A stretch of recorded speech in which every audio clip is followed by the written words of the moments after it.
I am a firm believer in, whenever possible, trying something out before you buy it. Now, I myself, like probably most of you, cannot afford to constantly be renting lenses, but sometimes you have a friend who will let you borrow one. Actually, I color graded it in 6K in DaVinci, exported it as 4K, true 4K, and now I'm working with it in Final Cut with no proxies, and it's playing back like butter. Cody, I've been wanting to try out this lens for so long, just because like everyone brags about it, like the depth of field in comparison.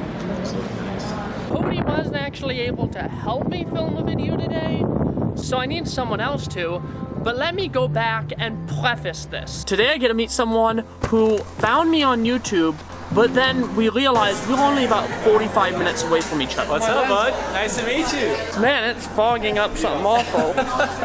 Dude, that always happens to me. I'm like running around. Oh, you got a filter on there? This is Zach Lucas. What's up, everybody? Next one coming up, or you probably have 3 or 4 ready to go, don't you? No, I never start the next one before I finish the last one. Really?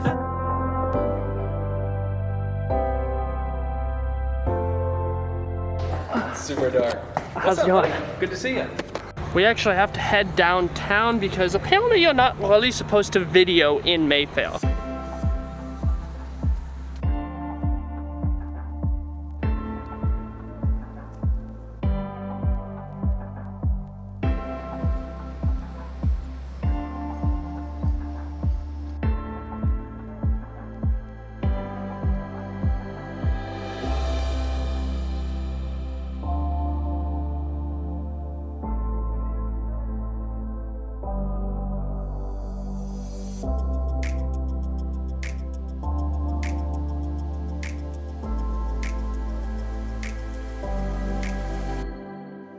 I have mixed feelings about this lens.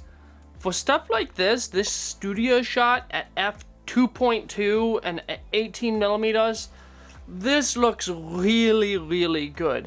And the footage coming out of this lens looks really sharp and really good. I don't know if you realized it, but a lot of that B-roll that I did out in Wilmington was actually in 720p, and it looked good. I mean, of course it looked like 720p, but it looked like good 720p.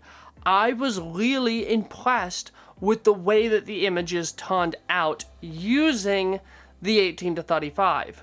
Now, if you were wondering why I don't have B-roll of this lens, I was only able to borrow it for 2 days. I'm having to return it, so I don't have time to take B-roll of the lens itself. But just the footage out of it, it looks so sharp. f1.8 is so fast, but see, I just don't think that I don't think this lens is right for me. This lens falls right in that sweet spot where it's not wide, so it's not good for like vlogging scenarios and walking around, especially since it doesn't have IS, but then it's also not telephoto enough to get like really nice telephoto shots. I keep zooming in with the 18-35 and thinking that it's going to zoom in more than it is, which is kind of weird because I don't know. I always felt like when I zoomed out, I wanted it to be a bit wider, and when I zoomed in, I was like, I wish this was a bit tighter every single time. And whereas the footage, the images themselves look good, for me, I'm not trying to say whether or not this lens is good for you or not. This video is about me trying it and then sharing my impressions of this lens, and see, it's really hard because for stuff like this, it looks so good. But I think that something like the Sigma 16mm f1.4 would be a better option for the M50. Now, one reason I was hoping that this would be nice is for maybe using it with a speed booster on the GH5, but again, it's in that sweet spot that when I'm using the GH5, I want to use that a lot for like stock footage or professional stuff. And yeah, I could use this lens for a lot of that. But if I want to do like a professional interview shot, I don't want to use 35mm. I would want to rather use like a 50mm. And I guess I could use this lens without the speed booster on the GH5 and get that 50mm. But the other issue I have with it is the autofocus is kind of loud. Like, when I move in and out, you actually hear the autofocus. I can hear it. It's not excessively loud, but it's also not like STM silent. It's a hard one. For this shot, okay, wow, this looks really good. But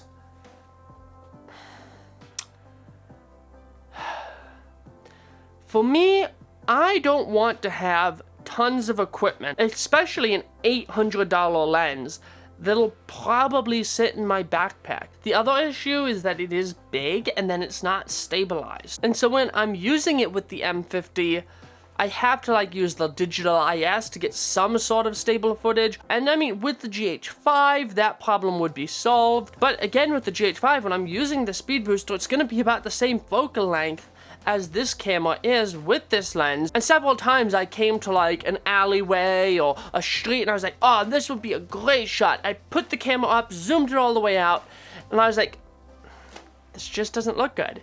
This lens is just not wide enough. See, I'm torn because the image looks really good. And there are so many people who are like, this is the only lens that I use because it's so sharp, it's so fast.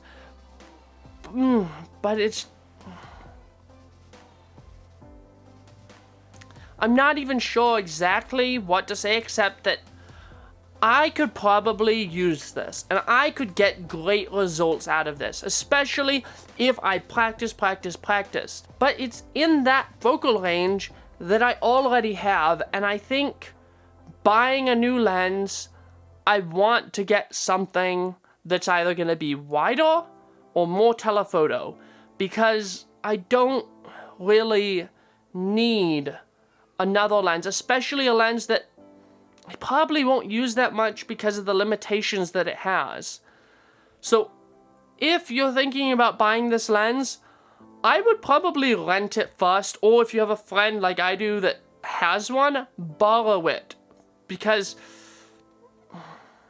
it's really a toss-up. It might be the perfect lens for you like it is for so many other people. Like Josh Haynes, I think he uses an SL2 and the 18-35 for everything. His footage looks great.